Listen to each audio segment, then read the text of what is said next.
So let's talk about your client base.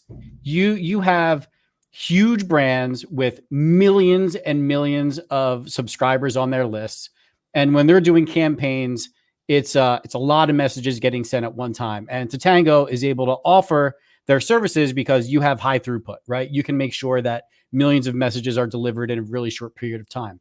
For the little guys out there, whether it's dance studio owners, yoga studios, dental practices, what are some of the things that you have seen as best practices from these big brands that we could leverage and use in our businesses right away? Yeah. I think number one, and I tell this to kind of every entrepreneur looking at marketing, a lot of people come to me. We have a great YouTube channel that has a lot of text message marketing stuff. And a lot of people come to me and go, oh, I want my own YouTube channel. Well, why? Why do you want a YouTube channel? Like, what's the point? What's the value there? I don't recommend mass texting, the way we do it for every single brand. But I do recommend some form of texting for every single brand. So I think that's the first thing, is to figure out what you're looking for. So if you're, a barber shop or something, maybe having the ability for people to text you, like I need a haircut right now because of Corona. Right? Yeah. I want to text into the barber shop and just start a conversation and book my, barbershop, appointment. That would be more of a company like ZipWhip. They do the text message chat. If you are a retail restaurant, something that, you could send out a message 2-3 times a week and no one would opt out, and you could offer some kind of discount, promotion, coupon, then you want to look into the mass messaging.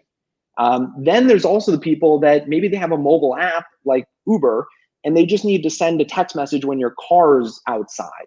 That would be more like a Twilio, so you really first have to figure out, what, you're looking for, in the texting. And then if you want to do mass messaging, and the hardest part about mass messaging, and this is why I say also figure out first kind of how your customers want to interact with you, because mass messaging, you have to get a consumer to opt in to receive your text messages.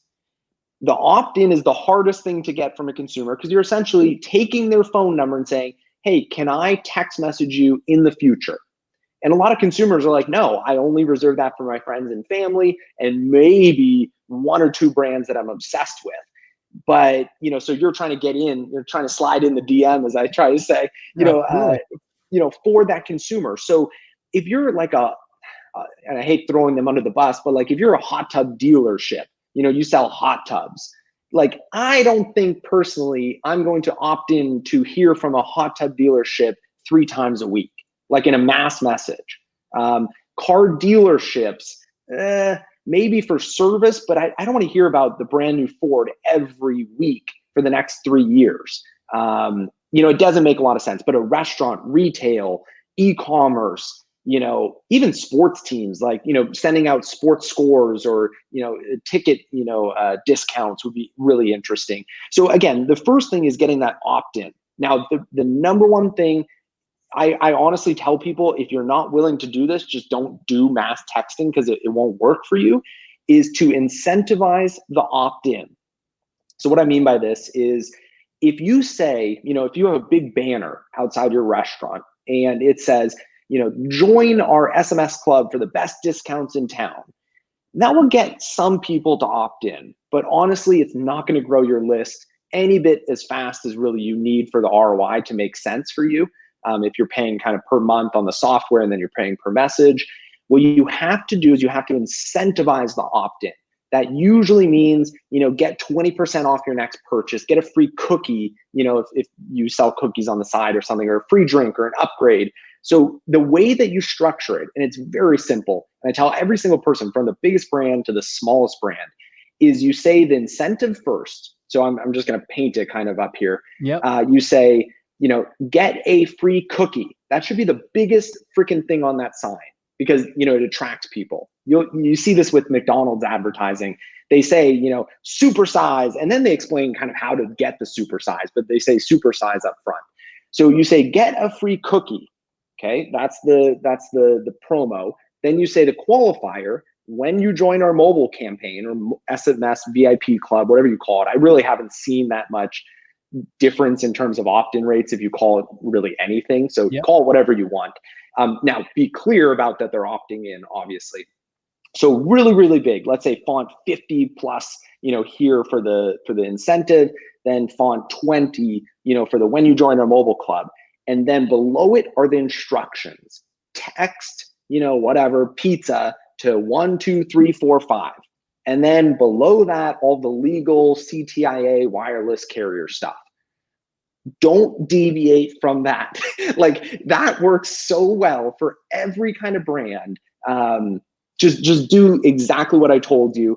There's templates online and they kind of mimic that, but you have to incentivize the opt-in and then make sure your advertising kind of jives with what you just, the incentivized opt-in. Once that happens, the rest is kind of, you'll build a big list, send out, valuable messages. So don't send out like, today it's sunny out. Don't be like, hey, it's Bob's Burgers. It's sunny out. You should come by. People like, man, I gave you my phone number, and you're just sending me random messages. You have to give them this is a really good relationship with this, this consumer. So, here's 20% off, whatever works for your business. A lot of people think you just got to give 20% off or, $1 off. Maybe it's bring 3 friends and you eat for free. Like, don't feel like you have to kind of just always give discounts. It could also be, it's sunny out, not during Corona, but like, it could be, hey, bring 5 friends and you get priority seating.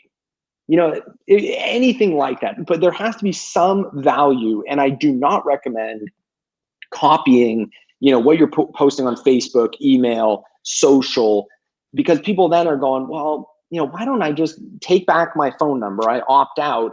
And I just go on the public website and I can see it right there, in the public square on Facebook or Twitter. Like the relationship and owning that, direct communication channel with the consumer and their phone number is something that has to be like, it's like owning having a relationship with the credit card. You have to take it very, very seriously. It's a lot of responsibility. You know what? And what I've been saying, but by the way, that was some gold right there. I've been doing it for a while. with that number one. I mean, so before I get into the value of what the list is, let's just recap something that you said and something that people should take away with. That first thing, whether it's, get a free pizza or get something, whatever the offer is, or like, do you want this? That first yes in someone's head is so important because psychologically they just made a micro commitment and now they're like, okay, I definitely want that thing. And then it's like step 2, text this to this. Okay. Yeah. Well, I 100% want that thing. So I'm going to text this to this to receive it. And you could see why that would be such a powerful motivator for people. And you do have a lot of smaller businesses. They get a little concerned with discounting because they're like, well, what if people just opt in to get the promo and then they, opt out? We did a study way back when we did more kind of small business texting. And I think we found it was like 2.8, 3% of people opt in, opt out. Just factor that into your cost. I would never recommend doing, I've seen some brands do this, is they'll send the discount like 24 hours later. I just feel like that's kind of like a gotcha or bait and switch kind of thing. Like, again, it's the phone number. You got to be very, very cautious about respecting that. Yeah. You have to reward those that are gonna say yes and give up the phone number. Those are your VIPs, right?